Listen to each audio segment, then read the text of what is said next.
After the truth of Kofi's death came out, Amma was consumed by guilt. She knew she had wronged Essie, her daughter-in-law, terribly, and she was determined to make things right.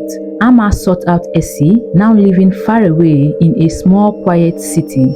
She begged for her forgiveness, but Essie, still reeling from the cruelty she had suffered, wasn't ready to forgive. The memory of being accused of murder, thrown out, and humiliated haunted her deeply. Years passed and Essie gave birth to a baby boy whom she named Nee. She raised him alone, keeping her distance from Kofi's family.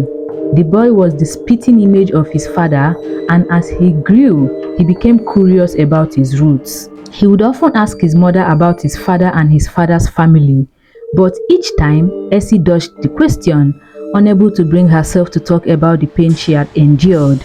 The bitterness from Amma's actions had left her heart hardened, and she wanted nothing to do with Kofi's family. Nee became Essie's entire world. She poured all her love, care, and attention into him, perhaps overcompensating for the absence of his father. Without realizing it, Essie overpampered him. Nee grew up spoiled, getting whatever he wanted from his mother, who never denied him anything. They were inseparable, too attached. In fact, this unhealthy attachment would later come back to haunt Essie. When Nee became a teenager, his behavior began to change. He started spending more time with girls, charming them easily with his looks and smooth talk, just as his father had done. History was repeating itself, though Essie couldn't see it yet. Nee became promiscuous, often disappearing for days, leaving Essie worried and confused. She had no idea that her son had become just like his father, chasing women recklessly, using his charm to get what he wanted. One day, Essie caught him sneaking a girl out of their house, and her heart sank. She confronted him, but Nee shrugged it off, saying it was just fun. Essie was devastated, unsure of how to handle the situation. She had raised her son alone, sheltered him from Kofi's family, and now she was witnessing him go down a dangerous path. Flashback. Amma's own story mirrored Essie's in more ways than one. When Amma was pregnant with Kofi, she had been trapped in an abusive marriage. Kofi's father was a violent man who took out his frustrations on her, often beating her even while she carried his child. One night, during a particularly vicious attack, Amma grabbed a wooden chair in self-defense and struck him on the head. He collapsed, bleeding heavily. Before help could arrive, he had lost too much blood and passed away. Amma had raised Kofi alone, just as Essie was now raising Nee alone. Like Essie, Amma had overpampered Kofi, trying to make up for the absence of a father figure in his life. And just like Nee, Kofi had grown up charming, but deeply flawed, turning into a womanizer. The cycle was repeating itself. Only this time, Amma was powerless to stop it. It seemed that the mistakes of the past were coming back to haunt the present. Both Amma and Essie had refused to remarry, even when good men had come into their lives. They had both been too wounded by their pasts, too focused on their sons, believing that no one else could love them as deeply as they loved their boys. Amma had seen herself in Essie. She understood now how they were both trapped by the ghosts of their pasts, refusing to move on, holding on to their pain instead of healing. The absence of strong father figures had left both women clinging to their sons too tightly, and it was damaging them. Meanwhile, back to Akosua the maid. Akosua had been imprisoned after Kofi's murder, and she had served her time quietly. Upon her release, she left the village and started a new life. Her bitterness had festered for a long time, but prison had given her time to reflect. She realized that her actions, though born out of deep pain, had caused irreparable damage to many lives. Akosua found solace in therapy, and later in life, she became an advocate for women's rights, helping women who had suffered abuse just as she had. Back in the city, Nee's behavior continued to spiral out of control. He had many flings and left a trail of broken hearts.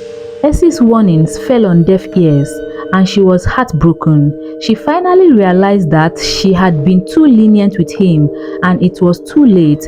Her anger and bitterness towards Amma had blinded her from seeing how much Nee needed guidance, a father figure to show him the right way to be a man.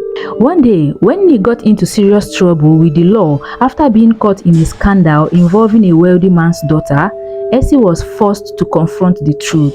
She couldn't handle Nee's behavior on her own anymore. She needed help, and that's when she realized she needed to forgive. She needed to let go of her hatred for Amma, for Kofi's family, and the pain of the past. With heavy heart, Essie sought out Amma. She was still angry, but she knew that if she didn't heal, she would lose Nee entirely. When Essie arrived at Amma's house, the older woman was shocked but grateful. Tears filled Amma's eyes as she listened to Essie's struggles. "I was wrong, Essie.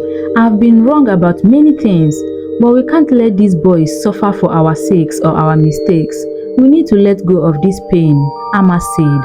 For the first time, the two women sat together, not as enemies but as mothers, both scarred by the past but united by their love for Nee. Slowly, Essie began to forgive. It wasn't easy, but with therapy and faith, she began to heal.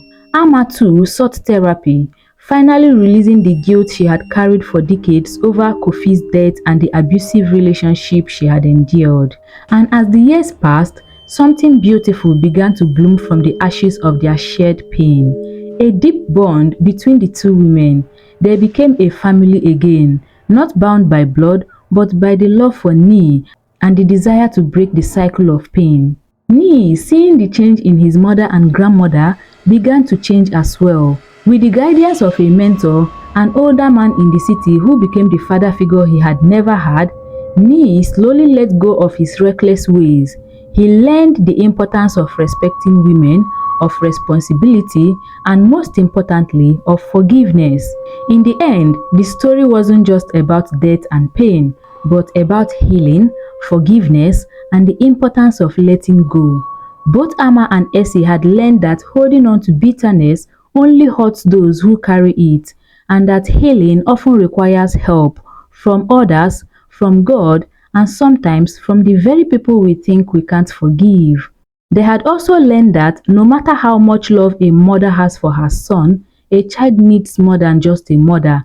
They need guidance, structure, and the balance of both parents, or at least strong role models.